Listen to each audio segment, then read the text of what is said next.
Warning: our YouTube channel and its videos may contain scenes, language, and content that may not be appropriate for all audiences. These videos include surveillance footage, undercover pursuit of suspects, actual police and rescue operations, and fearless confrontations. If you do not approve of the content, please do not watch our videos.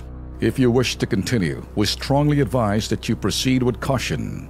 Viewers' discretion is advised. Pilit man itago, anumang lihim, mabubunyag din. Tulad na lamang ng puneraryang ito, sikreto sa dilim, naaktuhan ng Kilos Pronto. Eto na! Umpisahan na natin mga KP. Kung inyo matatandaan, last week ho, hinambalos ho natin sa ere, pinalarga ko ho yung may-ari, nagmamaang-maangan ng funeral parlor. Tanda mo, Lex? Kaya kayo, kapag ho kayo'y na-KP na Kilos Pronto, eto lang aking masasabi sa inyo. Umayos kayo. Huwag kayo magmamaang-maangan tapos magsusuplado pa kayo. Etong light funeral, yung aming naging target ho nung nakarang linggo. At ako ho'y naging brusko. Sabihin nyo na maginoo pero bastos. Dahil bastos yung kausap namin, kunyari wala akong alam, eto ho yung sinasabing negosyo na bubuhay sa pagsasamantala o trahedyo ng iba. May pinagmamalaking pulis daw. Ito SPO4 Mauricio Botones, kamag-anak mong poneraryang, ito yung poneraryang kamag-anak mo, mahilig namang gipit, makinig ka. Wala akong pakialam kung SPO1, 2, 3, SPO10 ka, SPO11, parehong tingin ko sa inyo. Abay, sa tanda, hindi namin pwedeng palagpasin ng ganitong klaseng gawain. Panoorin nyo, follow through.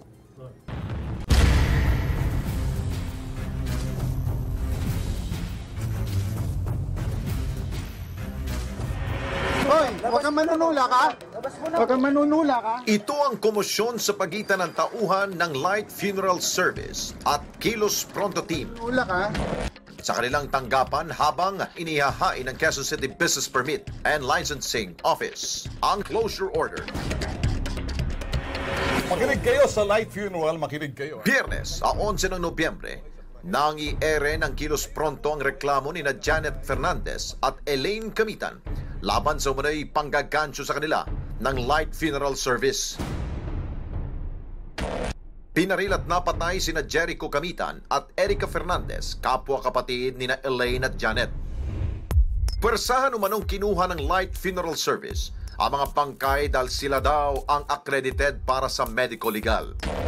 Ang siste, matapos silang bigyan ng kontratang 35,000 bawat bangkay, biglang tinasan ito ng punerarya at ginawang 58,000 dahilan para tumagal na mahigit 2 linggo ang burol dahil walang ganong kalaking halaga ang mga kamag-anak na mga nasawi. Ganyan nga po ang pampalibing, nahihirapan na kami. Lalo pa kami pinapahirapan sa ginagawa nila.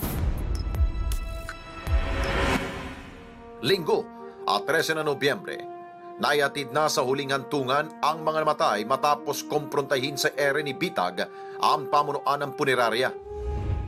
Sa panayam sa telepono sa may-ari ng Light Funeral Homes na si Maureen Botones Quiñones, mataas agad ang boses ito at baluktot pang nangangatwiran. Pagbigay ng detalye. Okay, makinig ka. Alam namin. Maureen, makinig ka. Sa ere tayo, magbibigay ako ng detalye kahiya-hiya para sa iyo. Kasi kung nakikinig ngayon ang Vice Mayor ng Quezon City, baka mapasara ka. Lunes, 14 na Nobyembre, inilapit namin ang reklamo sa Business Permit and Licensing Office o BPLO. Sa record ng ahensya, may mga dati ng reklamo sa Light Funeral Service at may record na rin ito ng paglabag sa mga regulasyon ng syudad. Ngayon, tiningnan natin, na-inspection na pala natin to before, may nagreklamo rin. Actually, ang reklamo nila, nag-operate yung light funeral ng opisina, isa lang ang permit. Isa sa Kamyas at isa sa Pinyahan. So, nung checkin namin record, ang kanilang permit, makakapag-operate lang sila sa Kamyas. So, sinarado namin before yung nasa Barangay Pinyahan. Ito, parang tinitingnan ko itong complainant natin, similar ulit yung sitwasyon. Meron na naman silang minimintay na opisina. So, ito, pwede na namin gawing grounds kasi pang ilang beses na para isarado namin yung main office nila. Kasama ang Kilos Pronto Team, isang operasyon ang agad ikinasa ng QC BPLO. Pagdating sa lugar, isang unipormadong pulis ang aming naispatan at nakilala naming si SPO4 Mauricio Botones ng QCPD Station 5, kaanak na may-aring si Maureen.